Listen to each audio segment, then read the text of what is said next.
Boom. Up, up, up, up, up, you mighty race. You can accomplish what you will. Yes, people. Yes, people. I just want to do a quick, reading, you know what I mean?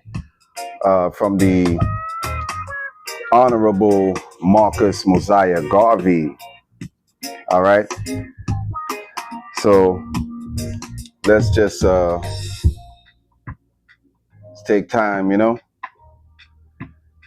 little reason from the great Marcus Mosiah Garvey. And this is also a test run.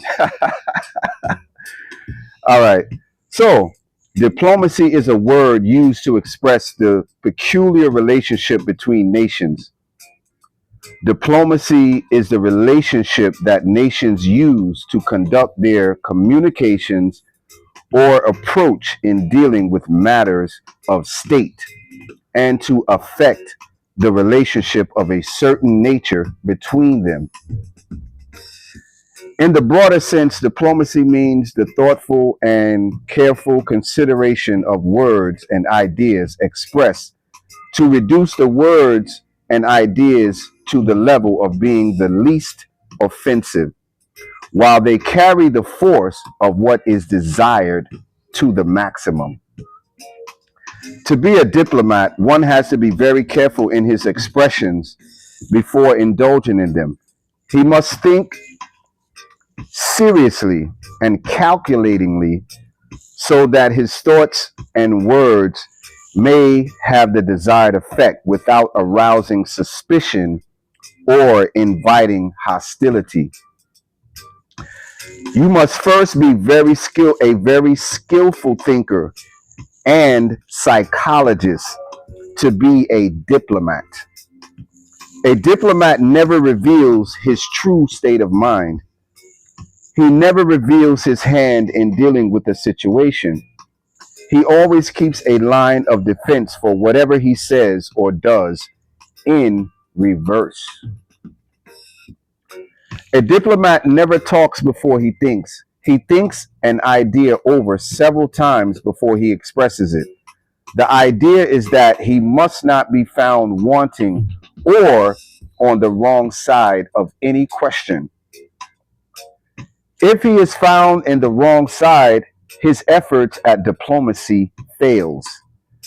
He must be able to read other people's minds and intentions and use that knowledge to safeguard and protect himself and the interests he represents. A skillful diplomat is always a master of the situation. He is able to fool or deceive others to gain his point. He never exposes himself to be taken advantage of. He always leaves a loophole for escape from danger or trouble. His language is always couched in a manner to carry weight in the particular direction, but at the same time not to be so offensive or revealing as to cause the person dealt with to immediately jump at conclusions by the completeness of the thought expressed. In fact, a diplomat always gives out expressions that carry double meanings or more than double meanings, or that if one interpretation is dangerous to effecting a good relationship, pardon me, people. Um, let's go back to that. A diplomat, okay, hold on.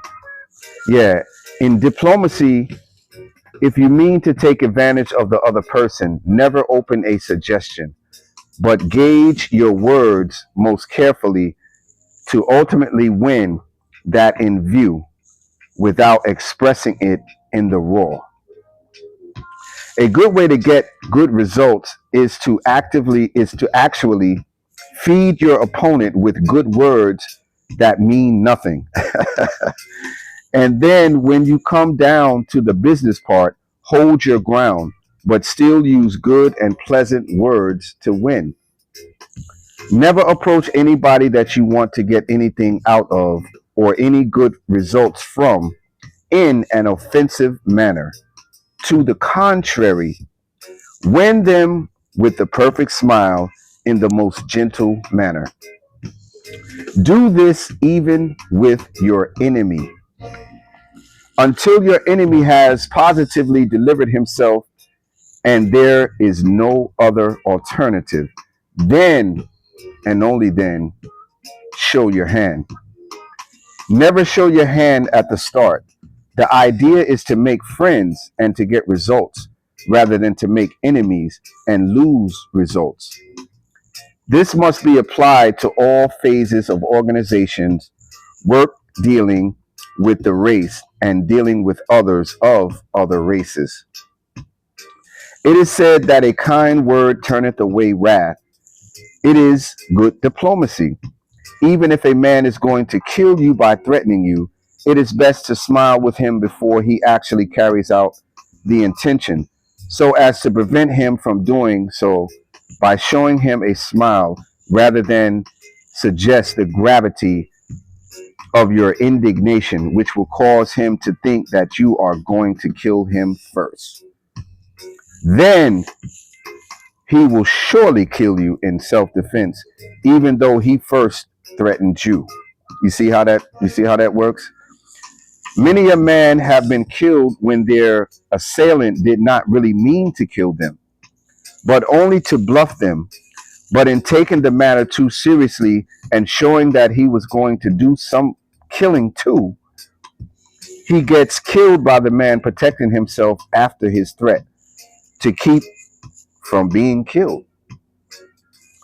Never lose your head in dealing with a problem, because in doing so, you are bound to blunder and ultimately lose.